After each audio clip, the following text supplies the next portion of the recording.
right, it's 2 o'clock, so we will get started. This session is Radicalizing LIS, Equity versus Equality. And our presenter today is Dr. Nicole A. Cooke, the Augusta Baker Endowed Chair in the School of Library and Information Science at the University of South Carolina. And Dr. Cooke, I'll hand things over to you. All righty, thank you so much. Just give me 1 second to get slides up.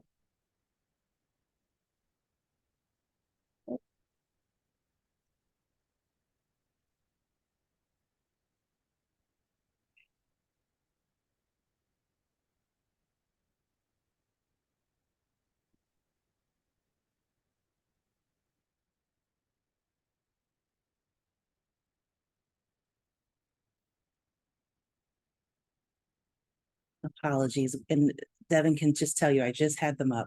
Okay. All right, Devin, can you see them now? Yes.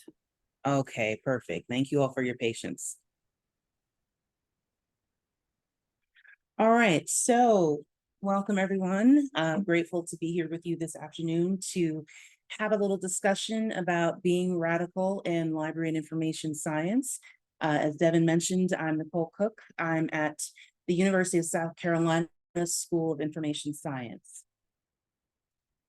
And so I am in Columbia, South Carolina, and in my version of a land acknowledgement, I want to acknowledge the land that I'm on in Columbia, South Carolina, which is the home of the Cherokee and the Congaree territory.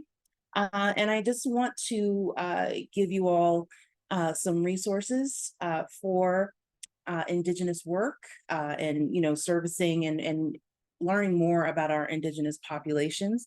And this comes from the work of Dr. Debbie Reese. Some of you may be familiar with her book reviews and some of her activism and scholarship. So her suggestion is that land acknowledgements are nice, but they don't really do anything. And so her suggestion is to actually act on issues of Indigenous lands and be active and not just be performative. So with that in mind, I present to you a couple of resources that I enjoy, resources that I share with my students, one of which is Jessie Lawyer. She's a librarian in Montreal, I believe, and she has an Indigenous TikTok channel where she does some really innovative instruction. There's also the Indigenous Librarianship Research Guide that's coming out of the University of British Columbia, and also just as an example of some of the great work that's coming out with some of our library school students, we have Indigenous representation in subject headings, and this was a capstone project at the University of Washington. All right, so getting into the presentation, I am very big on critical self-reflection. And I think that as professionals, we have to be reflective and know ourselves and know our own environments and know our own limitations and our own privileges and advantages before we can do work with others. And so when I talk about radicalizing LIS, I'm talking about how do we radicalize ourselves? How do we radicalize and improve our profession so we can better serve the community? So I feel like if we are asking the community to do certain things and to take certain actions and to engage in certain activities, we need to be doing all of those things first. If we're not, then that makes us hypocrites. So I really like this quote by Marian Wright Edelman: learn to be quiet enough to hear the genuine within yourself so that you can hear it in others, right? So we need to know ourselves before we can really know others. So I want to give a note on equity versus equality, and then I'm going to bring that into this idea of how we are critically self-reflecting and radicalizing library and information science. So I think a lot of you, if not everyone, has seen some version of this cartoon at one point or another. And this is really talking about the differences between equality and equity. And I think when we're hearing a lot of EDI initiatives, particularly after the murder of George Floyd, when it seemed like everyone was having a reckoning and being anti-racist, and really kind of discussing this idea of what's the difference between equality and equity. Everyone says, oh, we treat everyone equally. And everyone has the same access and things of that nature. So that's a start, but that's not good enough, right? We need to be striving for equity. And we need to be reflecting in ourselves so we can reflect in others, so we can actually address the equitable needs that people have, right? So if we're not doing due diligence, we're actually not going to know what people need in order to make our libraries, our profession, or our organizations more equitable. All right, so this is one version. And there are lots of different versions floating around on the web, I'm sure you know. This one talks about not only equality versus equity, but it also talks about reality. All right, so we know that certain groups and communities have many more privileges than others, whereas other groups may have many more disadvantages than others. They also talk about justice, in that sense that we are removing the systemic barriers, right? Such that we don't need certain accommodations for one group versus another. And this one even takes it into inclusion. What does it look like when there's actually inclusion and belonging? Now, this is actually one of my favorite depictions of equity, in terms of trying to figure out the requirements that we all need to grow and thrive and have justice, right? So everyone has different requirements, different things that they need. And how do we do that in our profession? And not only how do we do that for the communities that we serve, but how do we do that within our profession? How do we do that for our colleagues and our coworkers and those that we interact with in order to do this work? And so when we are striving for equity internally, right, when we are doing that intrapersonal work that we'll talk about today, what is it that we need to be equitable? What do we need to be successful in order to then be able to work with the community and say, what do you need to be successful? So it's really this kind of two-prong cycle, if you will. And all of this is ongoing work, right? What you need today may be something very different than what you need a year from now. If you change jobs in 5 years, you might need something completely different. And the same thing, as our communities grow and change. So in addition to the equity versus equality, let me give you another analogy to kind of further emphasize this need for reflection, intrapersonal reflection and interpersonal reflection within our profession.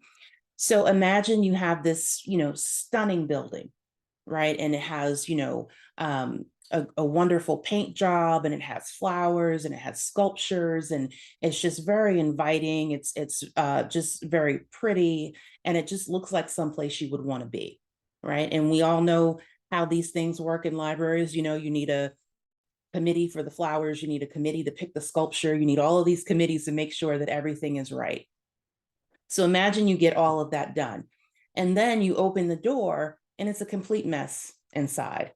It's unwelcoming, it's dirty, the collections aren't straight, there's no signage, and it's going to be something that if someone walks through the door, it's the inside of the building does not match the outside of the building, right? And if it doesn't, then that means that someone is going to go inside and say, this is not for me, this is not welcoming, this is not where I should be, and then they won't come back, right? And so we want our outsides to match our insides, right? And I mean that literally and metaphorically, right? So we want the building to be safe and welcoming, and we want communities to feel like they can come in for cooling and heating, as well as for information and entertainment, and for some level of safety, right? And we want them to be welcome on the inside and versus the outside. Now, similarly, when we're talking about our profession, we know that we are in a profession that is 85 to 90% comprised of white women, even after 20 plus years of the Spectrum Scholarship and ARL's initiatives and all of these different diversity recruitment initiatives that have put through probably several thousand librarians of color and librarians from minoritized groups. And 20 years later, the needle hasn't moved more than maybe 1 or 2%. So why is that? And I think one of the reasons for that is retention, right? And there's many, many different dimensions to retention.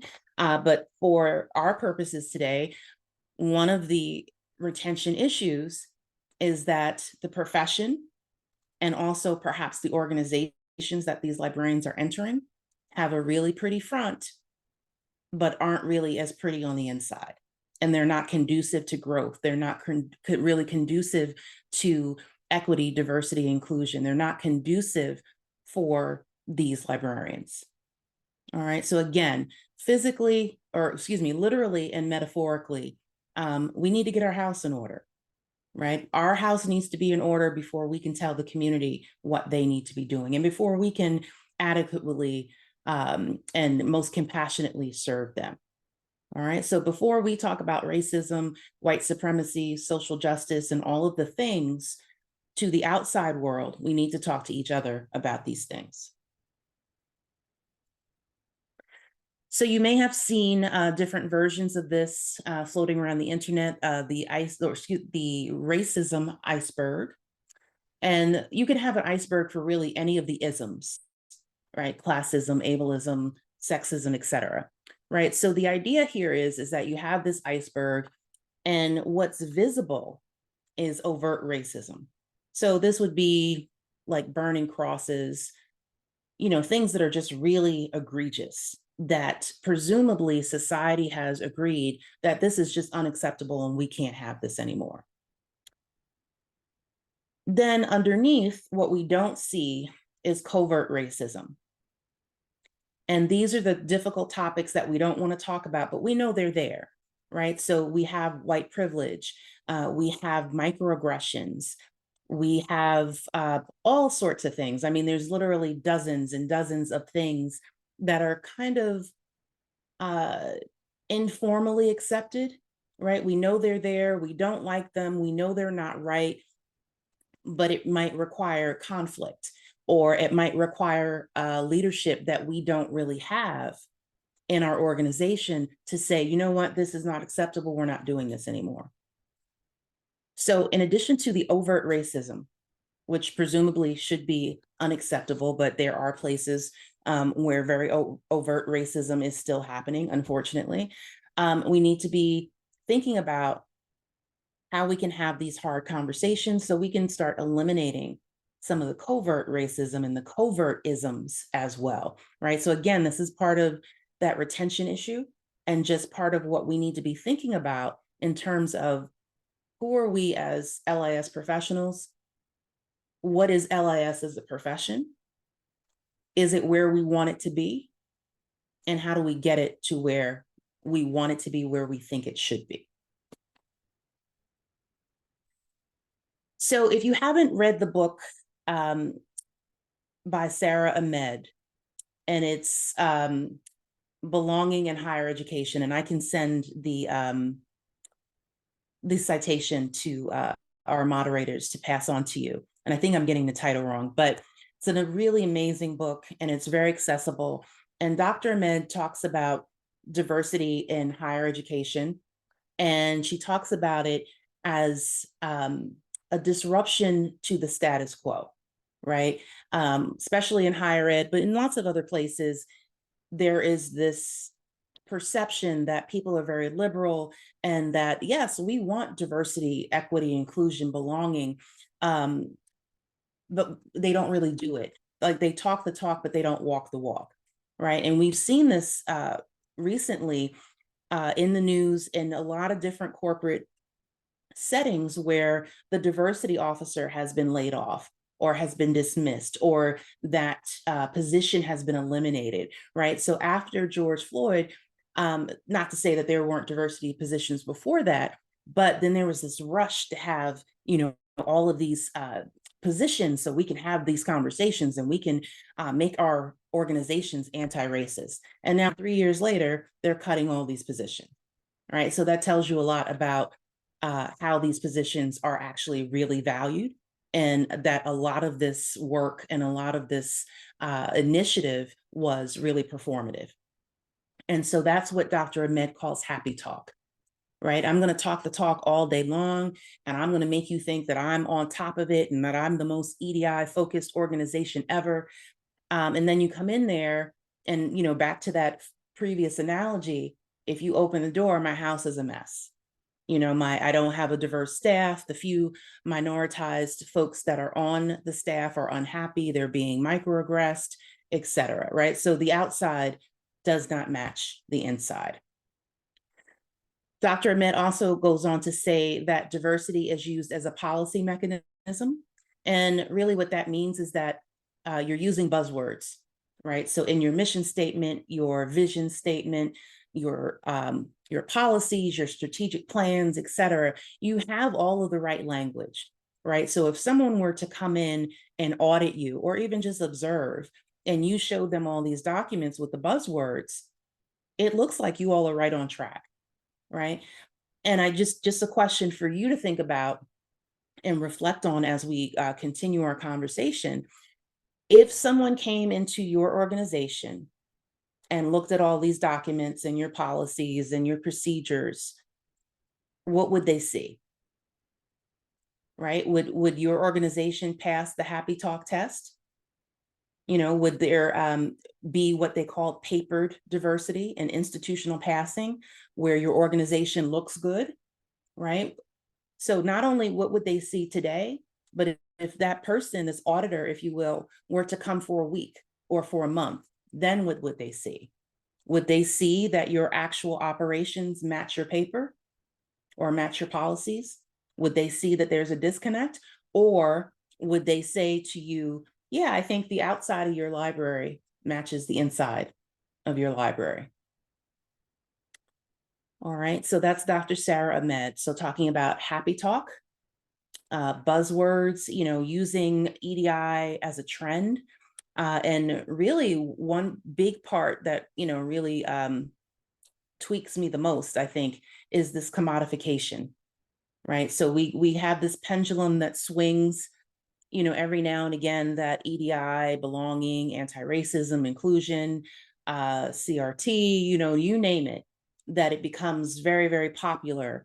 And then people jump on the bandwagon, and then they get a special journal issue, or they'll have a conference with that theme, or they'll get a grant, right? And these are not really the folks that do this work, right? The folks that do the work are the ones that are doing it even when it's not popular, even when there's no money attached to it.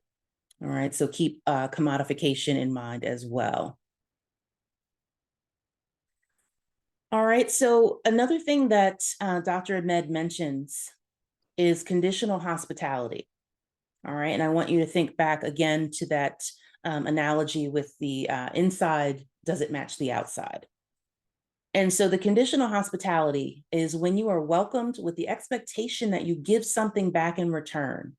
People of color and white organizations are treated as guests, temporary residents in someone else's home.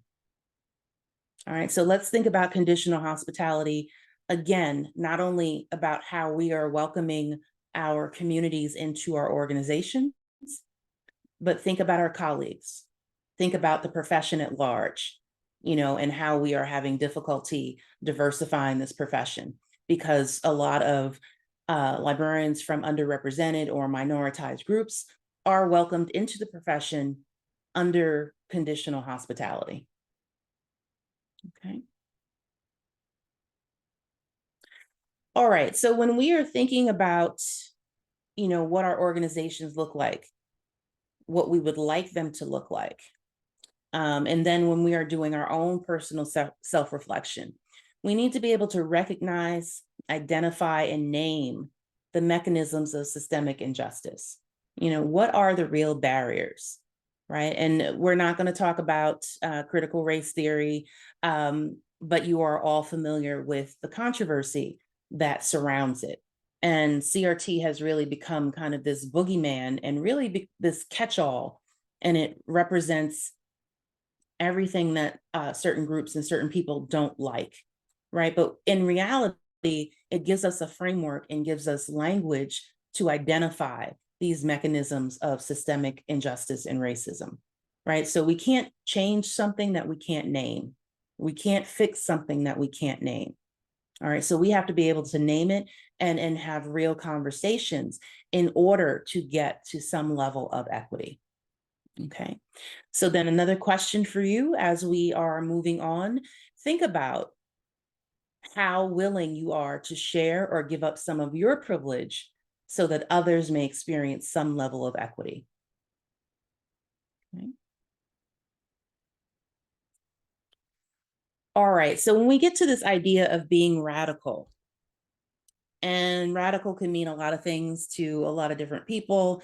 And in this case, I'm equating it with equity, right? We need to be more radical in how we interrogate ourselves and our own beliefs in order to reach some type of equity for all involved. So Angela Davis says that being radical means simply grasping at the root. And by that, she means, are we asking questions, right? Are we just accepting things as they are given to us, as they are handed to us? Or are we questioning the information and the situations that are presented to us? All right, so asking questions can be difficult, but it doesn't have to be. It just depends on, what you're asking. But are we asking any questions, right? And I, you can think of a lot of things, like, are you questioning the budget you're given? Right. People do express their value with how they spend their money.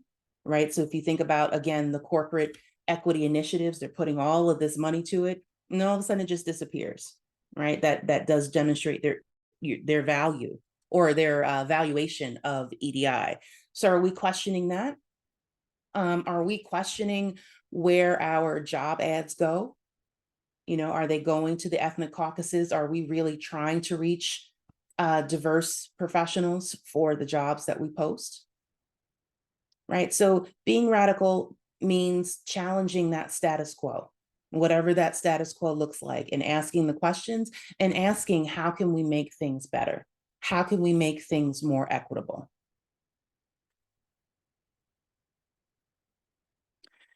And so also to add this question, how we are questioning the things around us, how can we become radical? This can become overwhelming, right? There's just so much inequity. There's so much going on. Sometimes it just seems, like we can't tackle any of it, right? There's just nothing that we can fix. And so writer and activist and abolitionist Mariam Kaba, she says, let this radicalize you rather than lead you to despair. All right. And so I'll come back to this idea a little bit later about how we can look at this work in different ways so it doesn't become so overwhelming. All right. So what happens if we're not radical? What happens if we're not working towards equity? So if we're not radical, discrimination continues, right? There are hundreds of examples I think all of us could provide today in this webinar. But the one that I'm giving you today is in 2018, 2 Black men were arrested in a Starbucks. And the police were called by the manager, and the 911 call indicates that these Black men had entered the store and had not been there more than 90 seconds before the police were called. The white manager said that they were loitering and had not made a purchase, and she was threatened. And so then they were arrested, right? So who was questioning why 2 Black men can't enter Starbucks? Now, as a side note, after this happened, Starbucks had this entire campaign about how they were training their staff and their professionals and the baristas on it wasn't sensitivity training, but it was how to be more diverse and equitable and such. right? And I think it was just earlier this year in 2023, the white manager who was subsequently fired just was awarded $2.2 million because she sued for wrongful termination and she won. All right. So how performative was all of this training and all of this PR spin after this event happened? All right. So discrimination happens when we're not radical.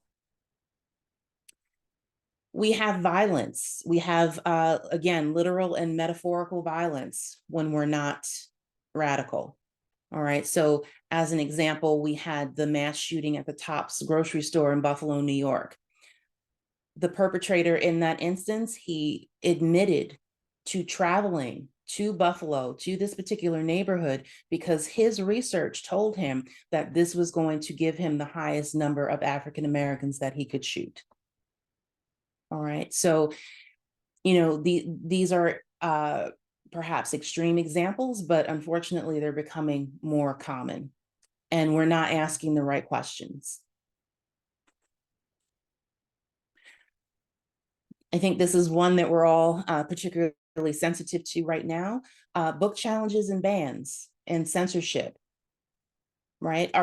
We have the Moms for Liberty. We have different groups that are taking over school boards and library boards, and they're really, really organized.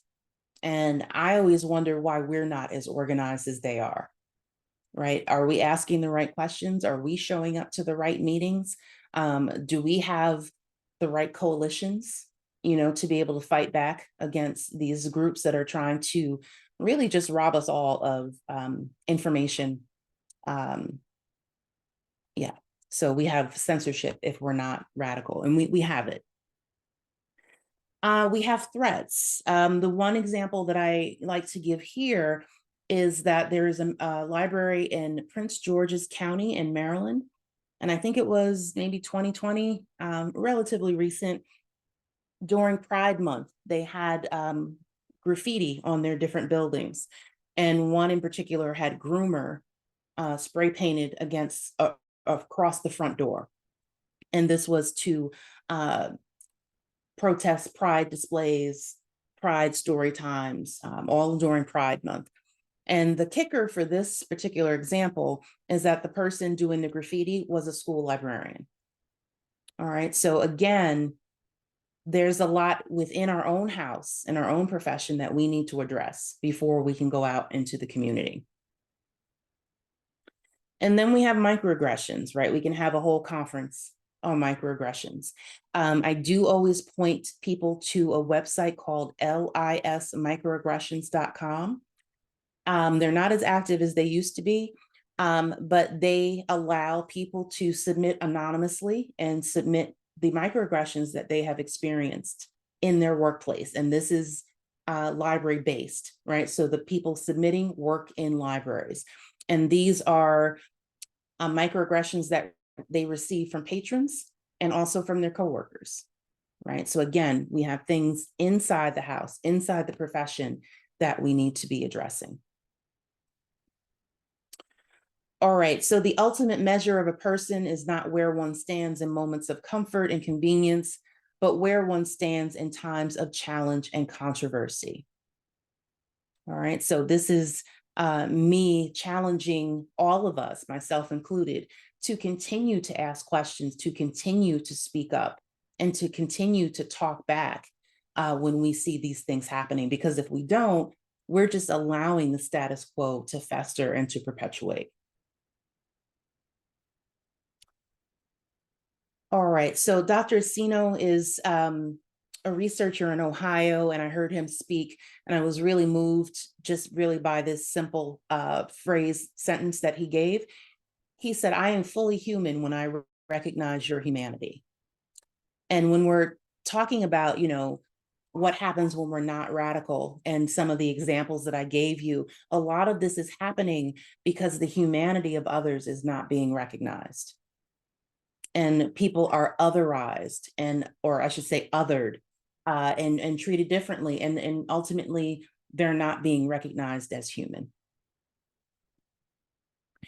All right, so how do we become or stay radical, right? Because again, I mentioned earlier, all of this work is ongoing, right? So if we get to the point where we feel where we're being radical, we have to stay there, right? And that means that we have to do some work.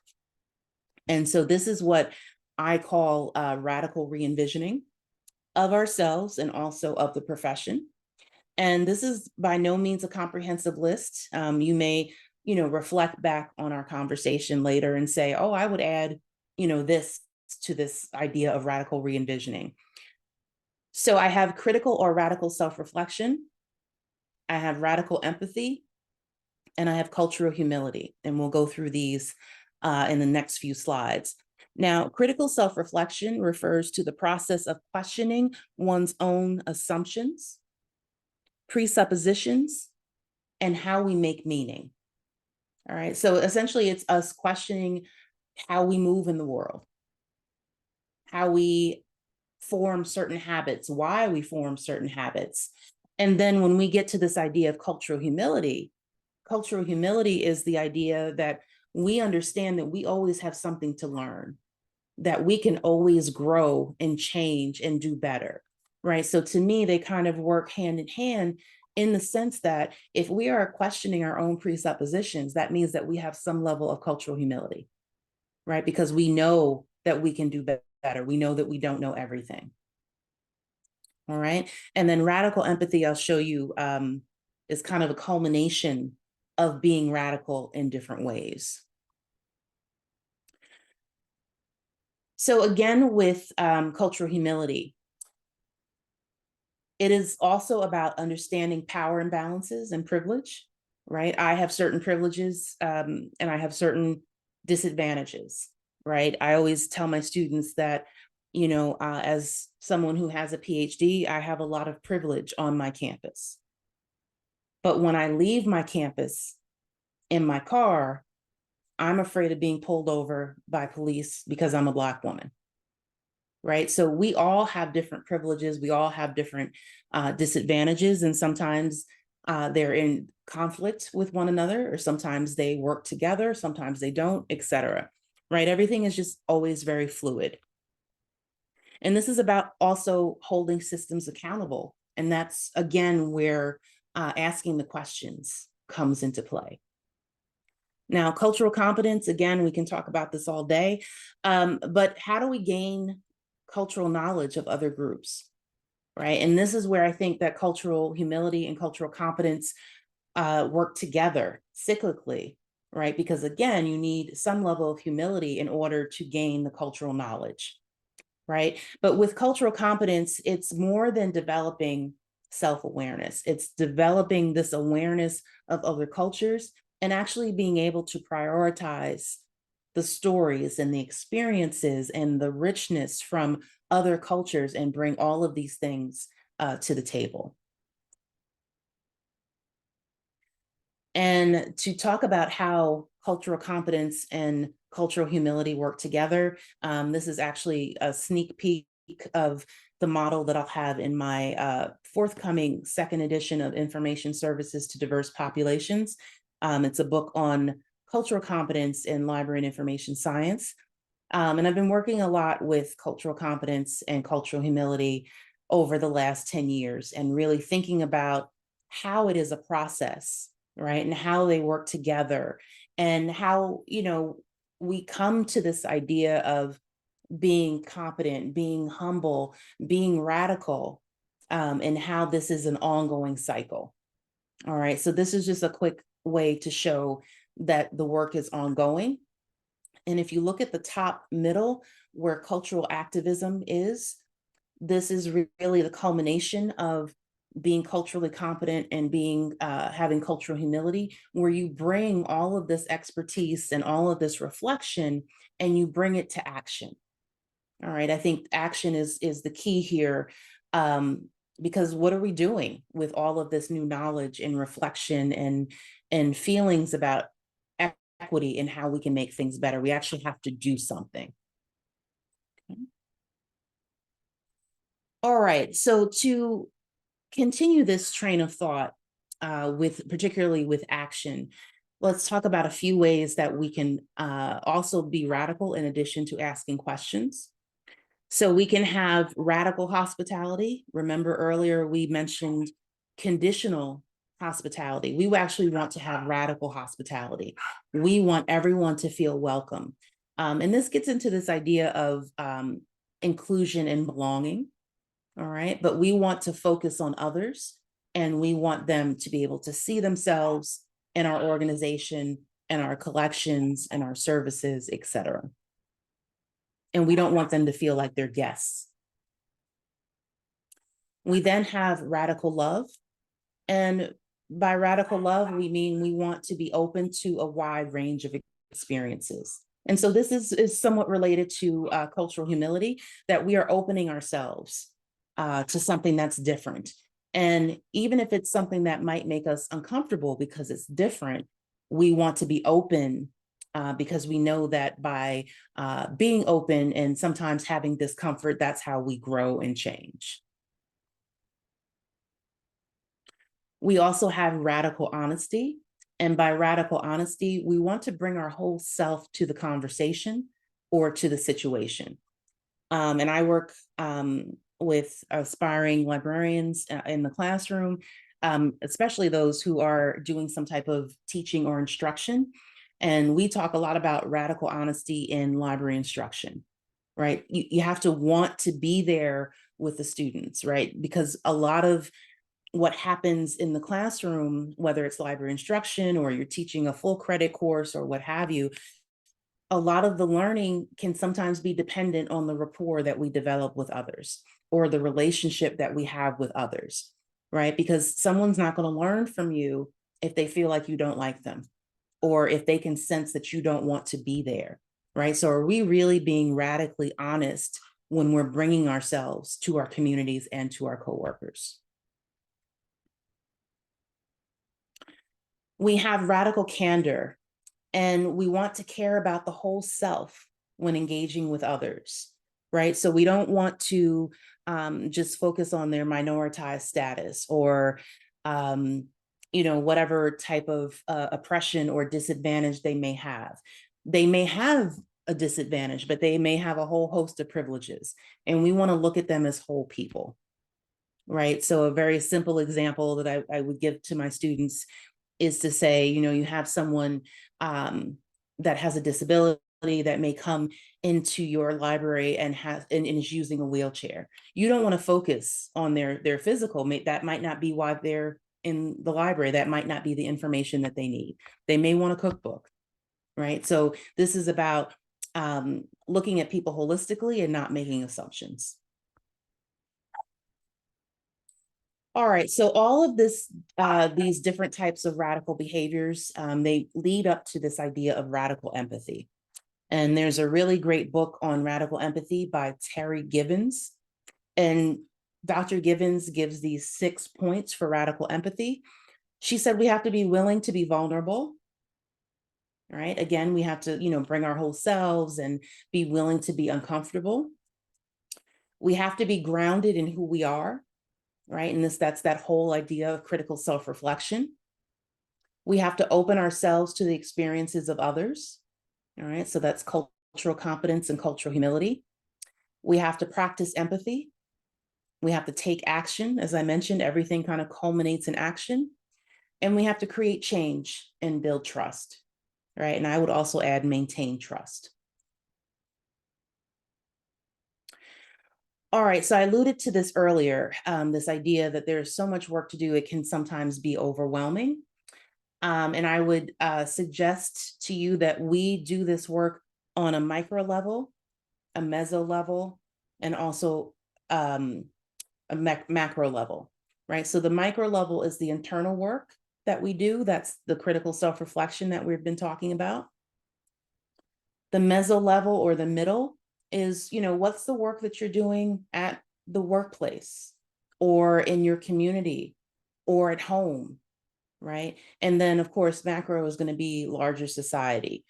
So when we're doing this work, it really is very fluid, and you don't have to be doing all of the work all the time, right? So this is when I say that small actions matter. right? So any action that we make towards the good counts, particularly as we think about the need to work collectively. So today, maybe I'm doing some internal work. I'm having this conversation with you. Earlier today, I had a meeting at another university to try and work on a partnership. So I was doing some work on the meso level, right? Maybe next week I'll do some volunteer work or, what have you. And maybe I'm doing some macro work. All right. So everything is very fluid. You could do all three in one day. You could do none in one day. Right. And so just keep that idea in your mind. Hopefully it will help with, being overwhelmed. But again, every action matters, even the small ones. And I apologize if you can hear any barking in the background. All right. So getting back to this idea of taking action. So again, we want to ask questions. We want to be radical. We want to take action. We want to change things. And this can also be known as social justice, right? So social justice, we talk a lot about that as well. And that's also action-based. How are we working towards equity for all? So just like everything else, social justice is a process. It's an ongoing process. It can never be fully achieved in the sense that there's always work that's still to be done. We need to be educating ourselves and others. And one of my favorite definitions of social justice says that it's about destroying systematic marginalization and privilege. All right. And again, that definition is essentially equity. Right. So when we don't have systematic marginalization and privileges that some have that others don't, then we have some semblance of equity. All right. So I'm going to give you some questions to think about to continue this critical self-reflection. How will you develop or improve your radical practice? All right. And I would add to that, what questions have you asked? What questions do you still need to ask? All right. What steps do you need to take to reach the place that you want to be? Now, this could be with your level of cultural competence, whether or not you feel that you have enough cultural humility. Maybe it's you're thinking about one of the 6 steps of radical empathy. Maybe you feel good about a couple, but maybe not as good about the other. So I want this to be very practical, right? And want you to think about what are the small steps that you can do to be radical and to work towards equity, or to continue to work towards equity. Now, these are questions from Miriam Kaba. I referenced her earlier. And she said, what resources exist so I can better educate myself? Right. So this idea, again, of learning about other cultures, learning about specific injustices so you can work to help eradicate those injustices.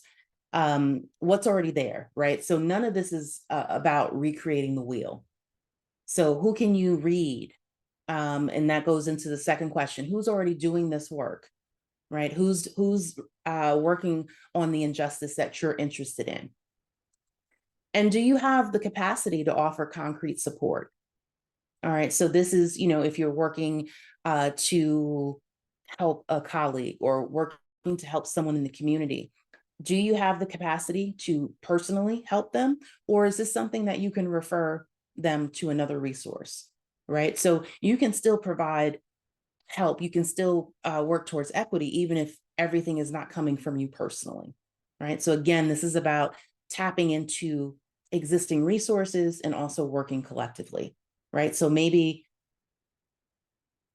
Angel can't help someone today, but maybe she can refer them to me, right? And we can work together to have capacity. All right, another question from Miriam Kaba is, how can I be constructive, right? So essentially, how am I working towards the good, right? We never want to do harm. We never want to do damage. But with that said, we all make mistakes when we're doing this work. And we just, apologize if necessary. and we regroup, we reassess, and we try it again. All right. So how can we be constructive? And so since today is Tuesday, let me change this last question to Friday. What can you do by Friday of this week to start making changes? All right. Even if it's a very small change, how are we going to start this work pretty much immediately?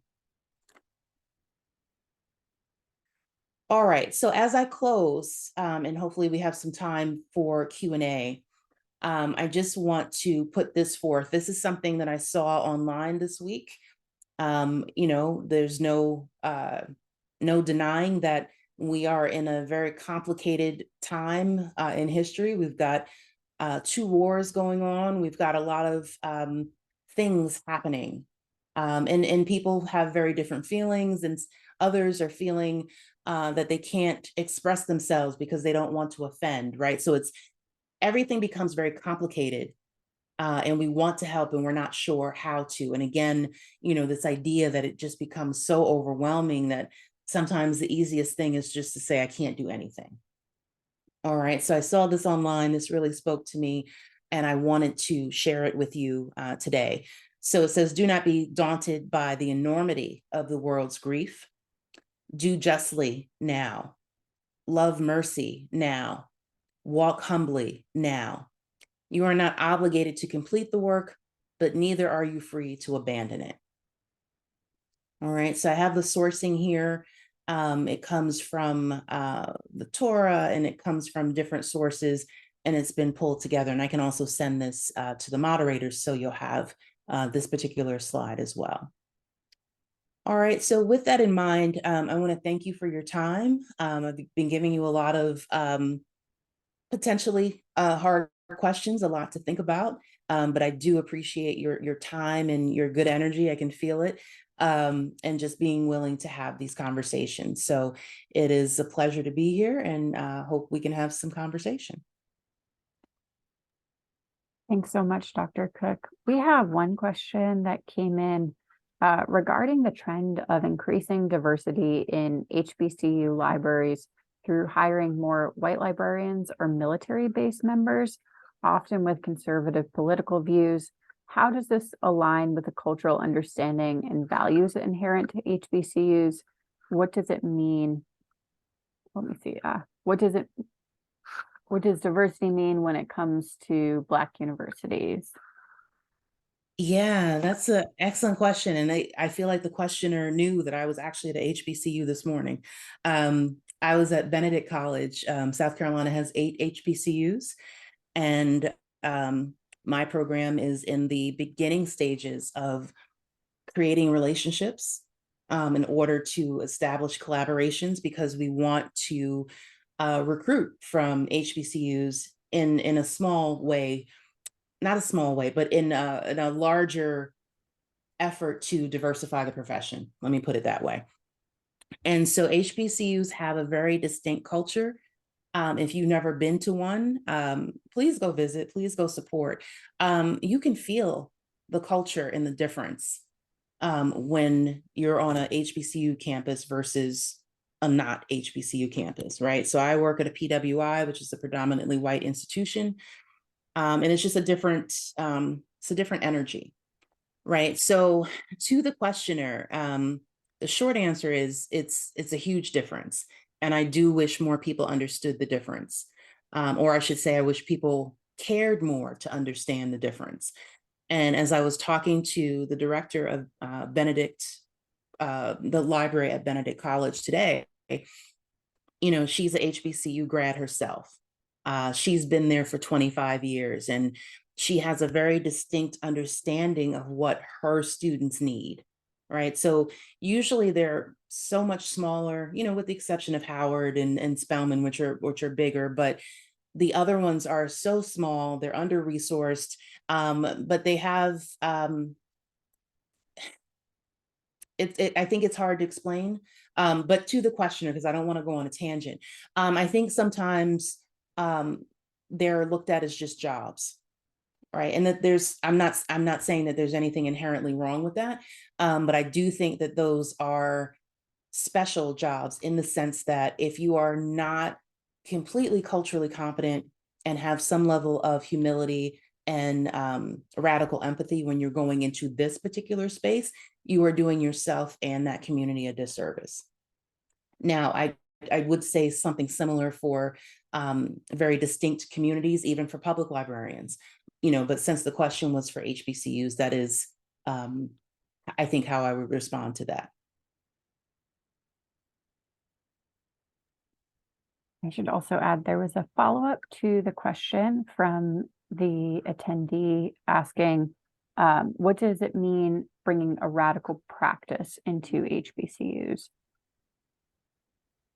I think the radical practice is the same that you might bring, to any library that serves a diverse population. And by that, I think every library everywhere serves some type of diverse population. I think sometimes we don't realize that because our profession does not adequately represent the populations in the communities that we serve. Again, so that's a two-pronged problem that we have. But are you asking the right questions that need to be asked? Are you advocating for resources? Are you being more than an ally, right? And by that, I mean, are you being an accomplice, right? And so ally versus accomplice, there's a difference in terms of how much are you willing to give up to get some equity for this campus, to get some equity for this library and for these students that are under-resourced, right? So I think that that's the type of radical practice that I would see bringing to an HBCU or any really underserved library.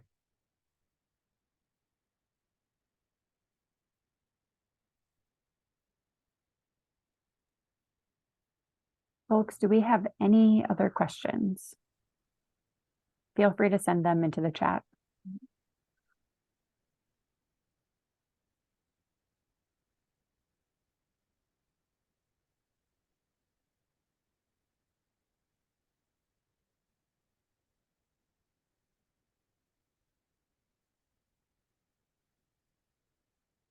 It's a lot to think about, I know.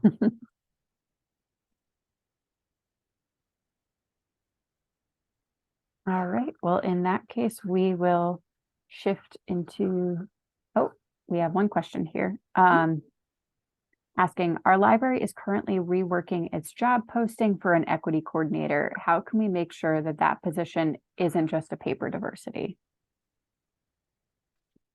Yeah, some of that's going to come from the leadership. And I think, in my opinion, don't make promises you can't keep. In these job ads, there's got to be a certain amount of, don't forget I mentioned radical candor. Have some candor in the job ad and also in the interview process. Now, I'm not saying, lay everything at their feet when they get there. But if they ask you, is X, Y, and Z possible? And it's not, don't tell them it is. And I think, just bringing your authentic self to the interview process, having the potential candidates meet as many people as possible to get a sense of, what's there and who's there. And if you are in a place where your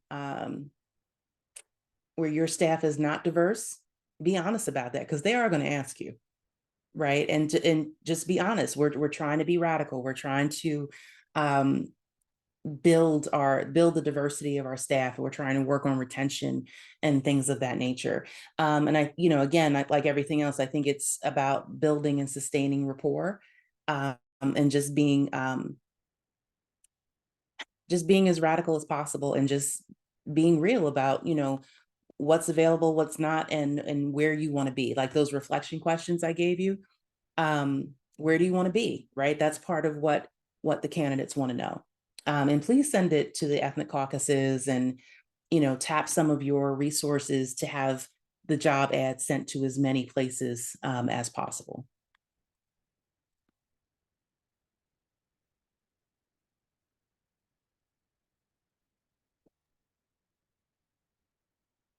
We have a question. So we are an HBCU. Our library director is retiring this February. How can we advocate for this position?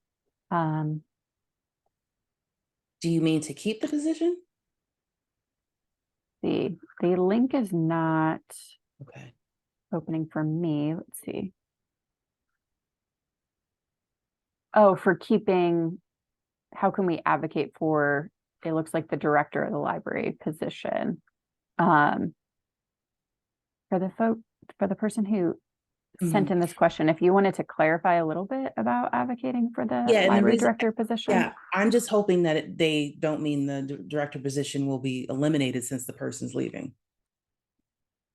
Or if the question is really, how do we advertise to get best candidates?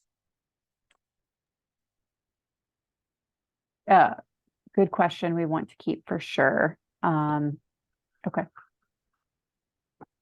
Yeah, so I think it's the same as what I was mentioning earlier about sharing the position far and wide. When we get to director level positions, sometimes there's discussion about whether the MLS is needed. That's a webinar for another day. But that might impact where you send the ad. Are you looking for more of an administrator? Are you looking for a scholar?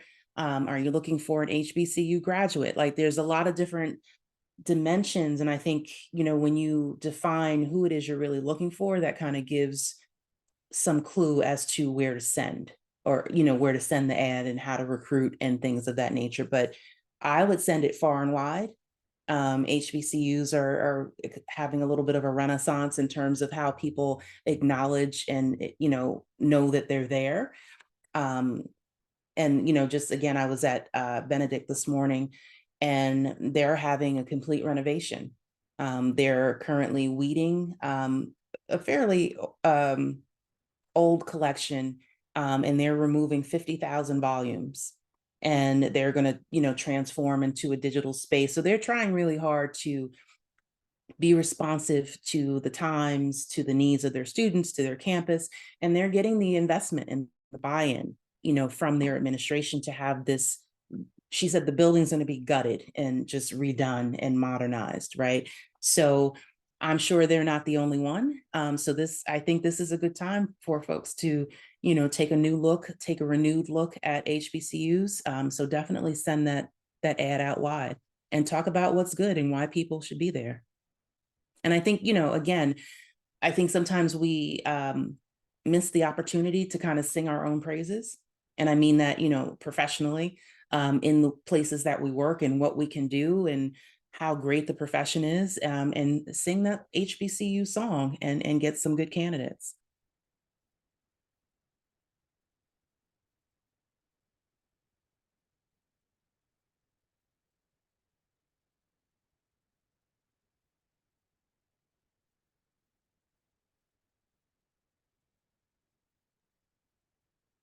All right, folks. Well, we are going to start to switch gears and move into the breakout rooms. So if you don't want to attend those, feel free to leave the Zoom meeting now, and we're just going to kind of randomly sort people into 2 different breakout rooms. Thank you so much, Dr. Cooke. Thank you.